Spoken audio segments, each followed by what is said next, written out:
My iron farm is doing great, but I need more. So today we're building a micro iron farm in Minecraft Hardcore. Can it be done? Well, let's play. But first, here's a little update on what I've been up to since last episode.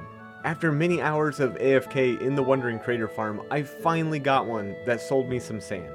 I also went fishing in this pond and got lots of fish, and I got a book. Now I only needed one more book to make a bookshelf, that way I could get some librarians. Then I went mining and I found another spawner. This time it was a zombie spawner.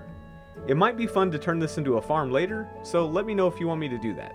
After I killed all the zombies, I opened up the chest and I found another book. So I took the book back home and I made a lectern. So even though we don't have any paper in this entire world, we can get as many books as we like because we can buy the bookshelves and then we can break them for more books. So then I expanded the villager trading hall, I got a bunch of librarians, they also gave me glass, and I got mending. So I got a whole bunch of glass from the villagers and I got some amethyst shards to make tinted glass. Because last episode Darshil commented and said that I should decorate the stray farm. So I was going to use that tinted glass along with a bunch of other things and make it look as best as I could. So let me know in the comments if you like it or if I should change it to something else. So then I invited a zombie over for dinner and I introduced him to my villagers. So while the villagers and the zombie got acquainted, I gathered up the things I would need to make some potions of weakness. I then started to panic because I forgot I didn't have any sugar cane so I could make sugar. Then I remembered that you could turn honey bottles into sugar. So I brewed up all the potions and then I went mining in the nether for more gold. Because I was also going to need plenty of golden apples. And in case you haven't figured it out yet, I'm infecting and then curing all of my villagers so I can get better trades. So once I made it back home, I made those golden apples and cured my villagers. Also, while I was in the nether, I found a few pieces of ancient debris, so after I cured the villagers, I made an enchanted netherite pickaxe. Hello everybody and welcome back to my Minecraft Hardcore series. Today we're going to build a micro iron farm, which is going to be super exciting. So if you guys want to follow along, these are the things you're going to need inside of this barrel right here. So if you want to take a screenshot or write it down, you can. And we're gonna need a zombie. So that's actually pretty cool. Okay, hang on a second. Let me trap these zombies. Let's try to get him in a minecart. Come here, dude. Get in there. Alright, nice.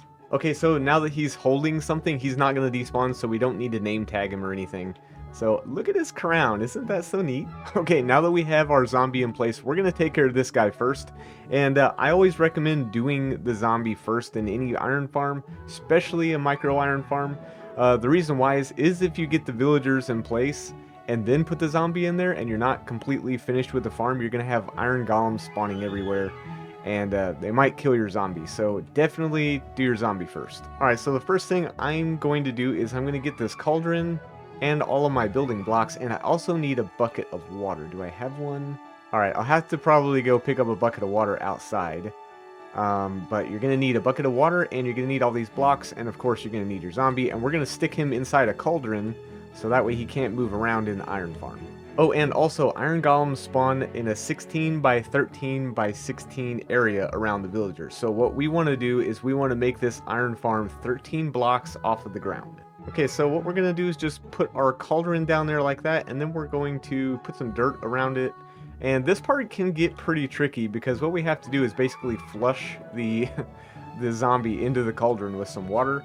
And he's not going to want to go in there, so it's going to be a little bit tricky, but if you do it like this, it's actually not too bad.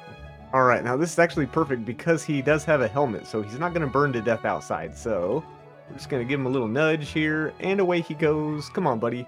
My coffee-loving zombie. Okay, now while he makes his way over there, I'm going to go grab a bucket of water, and we also need our fence gate. Alright, so what we're going to do is we're going to put our fence gate right here like this and leave it closed. That way he can't get out. And we're actually going to have to reuse that fence gate, so don't get rid of it when you're done with this part.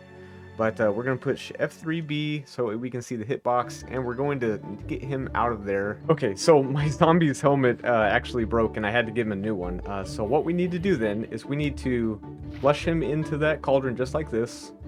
And whenever he goes down in there, we're gonna put a slab on top of his head so he can't get out. Okay, now once you have your zombie in your cauldron, you can go ahead and remove all of these blocks, it doesn't matter. We're gonna put a campfire on top of here next. Okay, now that we have him in the cauldron, what we're gonna do now is we're gonna make our spawning platform for our golem.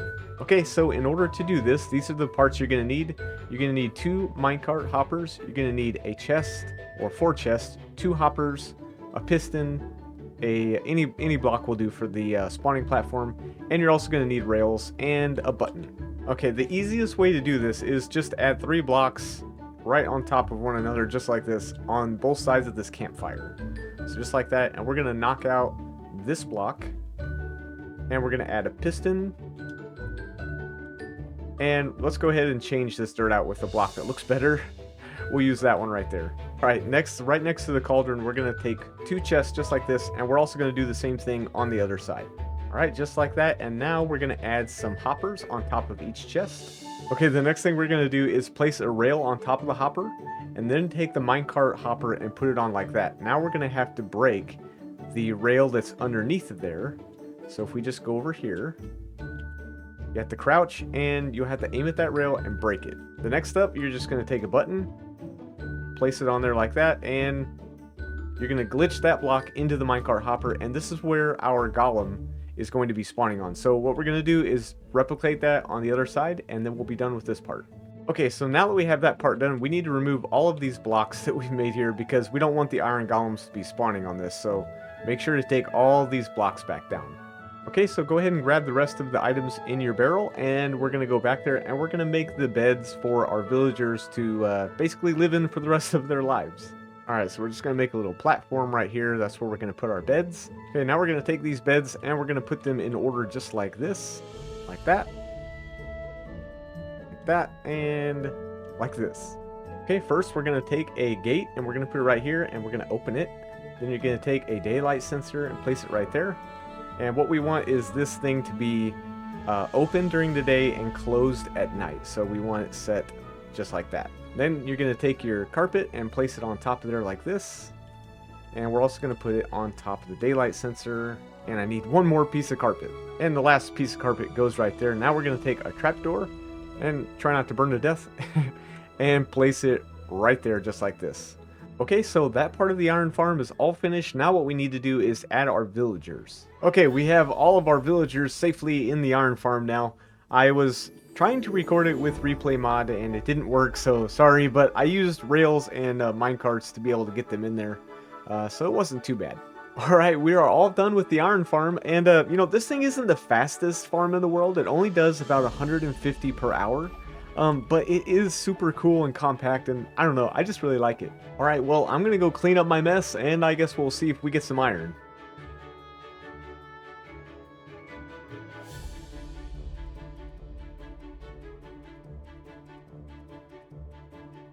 Oh, there we go, we have another iron golem. Fantastic. I'm super excited to have this thing done. I think it would be really cool to have these things just kind of spread out through the world. That way, wherever we're at, we can get iron. So we'll never have to mine any iron ever again. I'm kind of curious to know how much is in here. I don't think there's a whole lot, because I think only 3 or 4 of them spawned. Okay, probably just 2. So there you go, guys, a micro iron farm in hardcore Minecraft. And I'm afraid this is going to be the end of the episode. I know it was a short one, but I've got some things that I really have to get done this week. So I got to give you a kind of a short video. So I hope that's okay. So guys, if you like the video, please do hit that like button. It's not just something I ask you to do because I like seeing likes on my videos. It really honestly does help other people to be able to see the video. And so commenting also does the same thing. So leave me your comments too if you don't mind. But guys, as always, take care and remember, be nice.